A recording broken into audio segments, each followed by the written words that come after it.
مختلف اقسامي بريست کینسر، کولون کینسر، پروستیټ کینسر، دا غټي کولمې چې موږ ورته وایو، کوچني کولمې نو د دې مختلف کینسر چې دي دا مختلف اقسام دي او د دې وجوهات دا دي چې په دې کې د مختلف کینسر مختلف وجوهات وي. هغه کې دا چې کینسر یو خو ستاسو د پیپړو کینسر دی، بل ستاسو د خوراک د نالۍ کینسر دی. د پیپړو کینسر چې کوم دی هغه ستاسو د ماحولیاتي آلودګي چې کوم موږ ورته وایو نو د دې سره ډیر زیات کیږي. او بل د تمباکو نوشي چې ډیر عام د شراب نوشي یا سګریټ، پان، ګټکا، نسوارم کنه نو دغه ستاسو من شان چې دی د دې سره چې دی کینسر 100% د سره د خطر سره چې دا شانو سره کینسر کیږي. او بل چې کوم ستاسو فاست فود دی نن چې تو ګوره فود سټریټس کې ستاسو د نن دا کبابونه، ټکی، دا چرغې مرغې کنه، مطلب موږ هغه معیار نه دی د خوراک چې موږ ستاسو ویل ګوره کوم ویل د استعمالي مثالي وګوره، مطلب دا شان چې ټول دي د کینسر سبب جوړیږي. جی زبردست.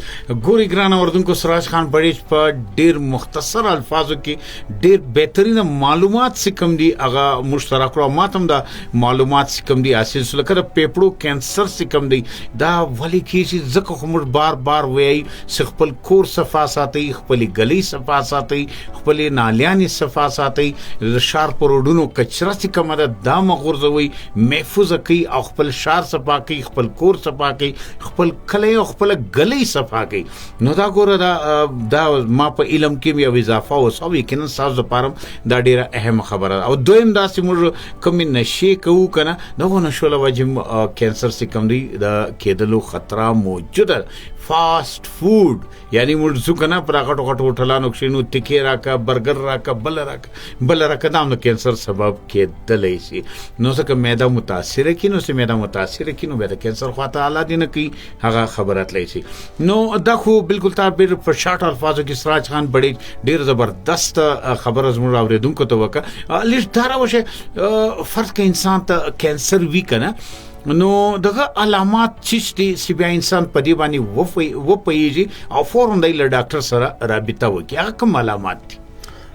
وطنیار صاحب په علامات کې خو د مختلف کینسر چې مختلف علامات دي، لیکن د دې چې مین کوم علامات دي هغه کې ستا داسې تبه چې مثال د هفتې زیاته واوړي چې هغه ډېره تیزه تبه وي او کمیدنګ یې نه وي، او بل ستا په وزن کې کمی ستا وزن کمیږي، ډېر په تیزی سره ستا وزن کم سي.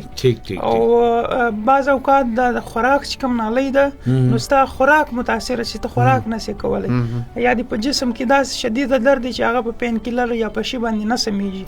نو موږ د کینسر د آگاهی مقصد دغه دی چې موږ وایي تاسې بر وخت چې کوم خپل معالج دی، خپل ډاکټر دی، هغه سره تاسو خپل رابطه کوئ نو تاسو هغه کینسر چې دی هغه به مخ ته نه ځي. خو نه خسته که په اول سټیج په هغه سټیج باندې رکاو سي بالکل 100% د دې علاج سته قابل علاج دی.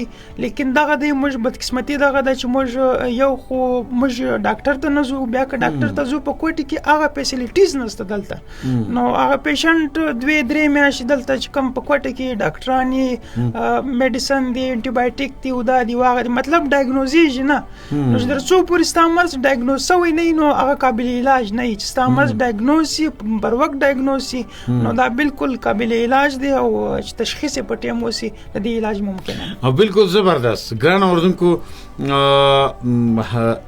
بڑھچ خان زموږ بڑھچ ورور کنه بڑھچ صاحب ډیره شایسته خبرو کده علاماتو په حواله سره او یقینا کله موږ نا وختي وکړو په یو شي کې نو هغه بیا زموږ په وجود کې د وینه پرنګ د زموږ وجود سي کم دی د اندر کوکله کې ختمي کې او لدی بعد بیا غمرس په ډیر لو پیمانه باندې په شدت سره زموږ په وجود کې موجود وي. نو سراج خان کم علامات سي تاو ویلې سیدا د علامات کې د ساو ډیر اهم ډیر ټوس علامات دي. نو ګوا مریض بیا نا وختي نه د پکار رابطه کومه د ډاکټر سره ضروری پکار ده؟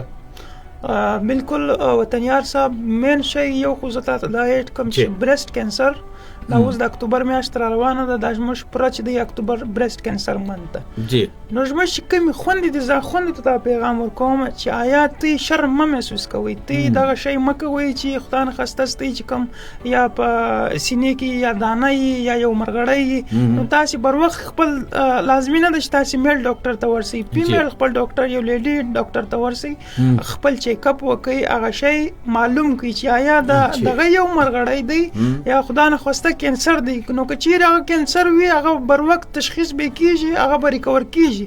او کدی نه وخت کې د شرم محسوسي نو ډیر خوندې ما داسې لیدلې دي چې هغه وایي موږ کور ته ویلی نه سو یا شرمیږو. نو په دغه شي کې در شرم چې دی هغه ژوند ډېر اهم دی، موږ باید د شرم در پښو لاندې کو خپل د ژوند سوچ وکړو. زبردست، ډیره ښایسته خبره خوندو د پارم چې هغه بر وخت د دې علاج چې کوم دی یا معاینه چې کومه ده هغه ضرور وکړو. کینسر سراج خان بڑھچ تم کینسر سوے څنګه کینسر سوے او بیا دې کینسر ته شکست څنګه ورکړي، چونکه سکسس سټوري ده ستا ته هغه یو کامیاب انسان یې کنه ستا کینسر پرنګ مرض ته شکست ورکړي. نو اوریدونکو ته څه وایي چې وطنیار صاحب کینسر خو یو داسې نوم دی چې نن سبا موږ کوم په معاشره کې چې دی چې کینسر څوک نوم واوري هغه علاج هغه شی خو لري، مطلب 50% دی هغه د نوم بیریږي هغه دوام هغه مریض ولر چې مرسي. نو مشت خو اول د ویره ضرورت نه دی. کینسر چې دی هغه د جنگ نوم دی، ته ور سره جنگیږي او کینسر چې دی هغه دا نه دی چې شکست کینسر به ته شکست ورکړي، کینسر به پر ځان نه وي کوي. یقینا لوی مرض دی، غټ مرض دی، مقابله غواړي، همت غواړي، د کور والا سپورټ غواړي، د وډونو د پلار د خوندو د فیملی، مطلب فیملی سپورټ تاسو سره در سره. او بل شی چې دی زما تقریبا وطنیار صاحب چې زه ورته په 2017 کې په جولای کې زما ډایګنوز شو د کوچنی کولمو چې کوم کینسر ورته وایي. نو زما دا ډایګنوز در 2019 پورې زما ټریټمنټ وچلې دی او داغه بعد الله تعالی ماته صحت راکړي. نو د صحت بعد چې ما د ځان سره کم سوچ وي چې ما یاره دا خو داسې مرض دی، داسې خوندې وړونه، داسې عزیزانو قریبان به داسې مسلمانان به چې په هغه کې داسې خلک چې هغه د علاج لاره نه یې معلومه یا هغه داسې چې د علاج استیا وس توفیق نه لري. نو ما د ځان سره سوچ ولې چې الله یو دویم نوې ژوند در کړی دی، نو دا ژوند ولې د انسانیت په نامه نه کې هغه جذبه خو وختي مو، لیکن بس دا ناجوړی هغه ژوند را بدل کړي. زه د سوشل ورک خاطر علم او د کینسر چې کوم پیشنټس دی هغه زما سره رابطه کوي، زما در کوم اده پوری زما توفیق وي، زما وس وي، زه د ډاکټر پورې مر سره زم در هسپتال پورې، مطلب دی دا گایډنس ورکوم چې دا غلار دا د ټریټمنټ لار دا او دا چې د زبردست بالکل ګران اوردونکو ته خو گنا سی په دې دنیا کې د انسان را تګ صرف د ځان تر حد پوری ژوند تیرول نه دی، بلکې ژوند هغه دی چې د نورو د پاره تیر کې. نو سراج خان بڑھچ یو مثال دی چې د نورو د کینسر د مریضانو د پاره دوی هلي ځلي افدا کوي.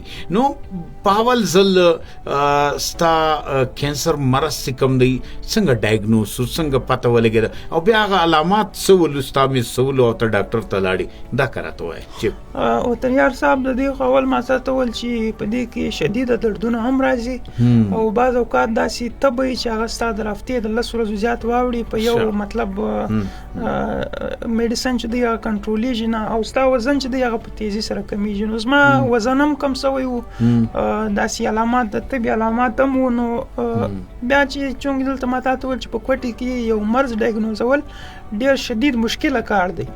نو دلته 3 میاشتې مسلسل زما چیک اپ او هغه میډیسن پین کیلر خوره، درد کم سه برته مطلب دغه سي برته راپورته سي.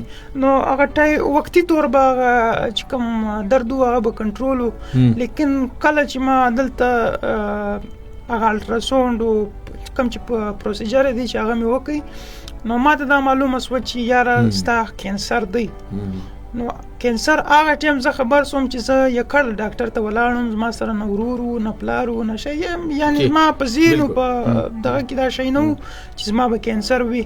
لیکن ما پر ځان دا شی نه کوي، ما ول چې یاره ستا د کته ولاړې تا ځان دغه کې همت تیاراو کوي، نو هغه کور والا بم بیا شاید مخ ته نشي تللی، هغه بم بیا همت نشي کولی. نو ما همت وکړ، د کور والا همت را سره و، د عزیزانو قریبانو همت را سره و.